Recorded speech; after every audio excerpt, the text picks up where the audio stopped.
जहां पर अखिल भारतीय राजभाषा सम्मेलन चल रहा है और केंद्रीय गृह मंत्री अमित शाह और योगी आदित्यनाथ इसमें शामिल हैं।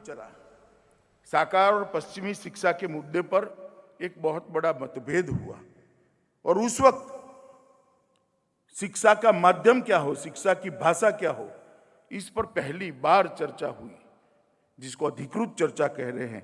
और 1868 में पहली बार यहाँ पर कुछ ब्राह्मण विद्वानों ने इस मुद्दे को उठाया था और मांग उठी थी कि शिक्षा की भाषा हिंदी होनी चाहिए।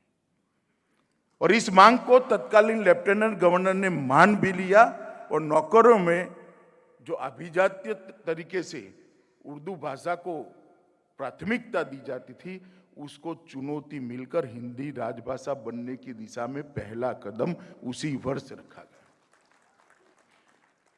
हिंदी भाषा का उन्नयन, उसका कोश और व्याकरण कैसा बने, इसकी शुरुआत भी 1893 में काशी नागरी प्रचारिणी सभा के स्थापना का कारण ही वो था कि हिंदी का शब्दकोश बने, इसका उन्नयन हो और उसके व्याकरण का कोई प्रारूप बने।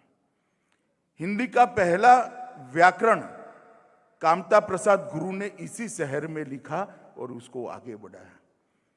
हिंदी का पहला शब्दकोश हिंदी शब्द सागर यही बनारस के अंदर बना और उसको फिर अनेक विद्वज्जन समृद्ध करते गए। हिंदी भाषा और साहित्य का पहला संगठित इतिहास पंडित रामचंद्र शुक्ल ने इसी काशी के अंदर लिखा। हिंदी भाषा की पहली कहानियों में एक कहानी, कोई ऐसा रिकॉर्ड नहीं होता है मगर किंवदंती है, राजा भोज का सपना, और शिव प्रसाद सितारे हिंद ने यहीं पर लिखी। पहली हिंदी पत्रिका हरिश्चंद्र मैगजीन और हरिश्चंद्र चंद्रिका भी यहीं पर शुरू हुई।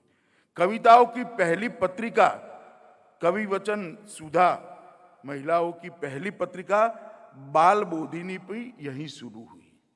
और भारत के अंदर हिंदी थिएटर की पहली शुरुआत भी यही काशी के अंदर हुई, जहां से नाट्य कला आगे बढ़ी।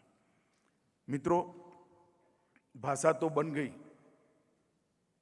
साहित्य रचा जाने लगा, मगर हिंदी की पढ़ाई कैसी हो, इसका पाठ्यक्रम कैसे हो, इस बात की चिंता भी पंडित मदन मोहन मालवीय ने यही हमारे हिंदू विश्वविद्यालय के अंदर लाला भगवान दीन और बाबू श्याम सुंदर दास के नेतृत्व में हिंदी का पहला पाठ्यक्रम बनाने का काम मालवीय जी के तत्वाधान में हुआ और उसको तुरंत ही देश भर के सभी विश्वविद्यालयों ने उसको स्वीकार किया और आगे बढ़ा।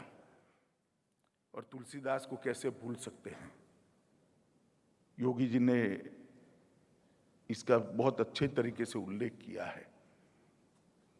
मैं इतना ही कहना चाहता हूं मित्रों, तुलसीदास ने अवधि में रामचरितमानस न लिखा होता तो शायद रामायण आज लुप्त हो गया होता। मानव जीवन को उन्नत बनाने की यह कथा कोई भी नकारात्मक पहलू रखे बगैर आदर्श पति कैसा हो सकता है तो रामायण में ढूंढ सकते हैं, आदर्श पिता कैसा हो सकता है रामायण में ढूंढ सकते हैं, आदर्श भाई कैसा हो सकता है रामायण में ढूंढ सकते हैं, आदर्श पत्नी कैसी होती है रामायण में ढूंढ सकते हैं, आदर्श शासन कैसा हो सकता है तो आज भी कहते हैं रामराज होना चाहिए, और आदर्श शत्रु कैसा होना चाहिए वो भी रावण के स्वरूप में हम रामायण में ही ढूंढ सकते हैं। चलिए आगे बढ़ते हैं।